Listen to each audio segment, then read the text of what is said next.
আমরা আজকে স্টে করেছিলাম, মানে আজকে মানে কি কালকে রাতে পুরো স্টে করেছিলাম। বার্গেনিং করতে হবে সব জায়গাতে, এখানে বার্গেনিং করতে হবে, নয়তো কিন্তু উল্লু বানিয়ে দেবে। ঝড় বৃষ্টি, তার উপরে হচ্ছে কারেন্ট ছিল না এই এলাকাতে প্রায় 8 ঘন্টা।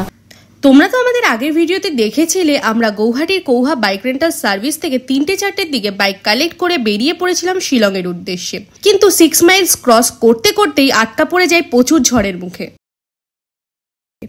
প্রায় 2 ঘন্টা যাবত আমরা বৃষ্টিতে আটকে আছি। আজকে প্রচুর ওয়েদারটা খারাপ আছে। বাজে কটা এখন বল? এখন বাজে 5:15।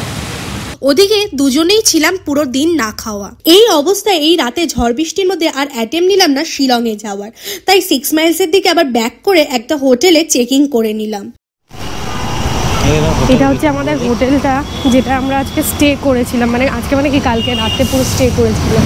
এই হোটেলটা এই ফ্লাইওভারের একদম নিচে, 6 মাইল যে টার্নিং পয়েন্ট, ফ্লাইওভারের একদম নিচে।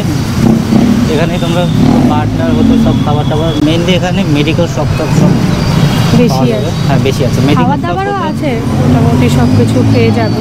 আমাদের এই হোটেল যেটা আছে, হোটেল ডেজির পার্কিং প্লেস, সব কিছুই মোটামুটি ফেসিলিটি আছে। পাশেই একদম এই যে এখানে খাবারের জায়গা পেয়ে যাবে তোমরা। চলো তোমাদেরকে তাহলে এবারে হোটেল ডেজির রুম ট্যুরটা একটু দেখিয়ে দিই। তোমরা দেখলেই আমরা 6 মাইল পর্যন্ত এসেছিলাম, এসে তারপর সারাদিন যেহেতু না খাওয়া ছিলাম, তাই জন্য আমরা ভাবলাম যে আগে কিছু খেয়ে নিই। তো কিছু খেতে যখন বসলাম তখন দেখছি বৃষ্টি আর কিছুতে কমছে না, বৃষ্টি কমছে না, ঝড় বৃষ্টি, তার উপরে হচ্ছে কারেন্ট ছিল না এই এলাকাতে প্রায় 8 ঘন্টা। তো কারেন্ট বারবার যাচ্ছে আসছে, এরকম ওয়েদারে তোমরাই বলো এগোনোটা কি ঠিক হতো?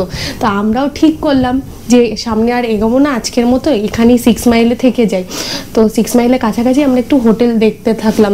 ফোনেই ফার্স্টে সার্চ করছিলাম, তো ওখান থেকে কিছু আমাদের যেখানে খেতে বসেছিলাম ওখানে দাদাও আমাদেরকে কিছু রেকমেন্ড করলো যে কাছাকাছি কি ভালো হোটেল আছে। তারপরে দেখলাম যে হোটেল ডেজিটা বেশ মোটামুটি ভালোই হোটেল, বেশ মোটামুটি বলবো না, ভালোই হোটেল, রিজনেবল প্রাইসের মধ্যে ভালো রুম। তোমাদের একবার রুমটাও দেখিয়ে দিই, রুমটা একবার দেখিয়ে দে।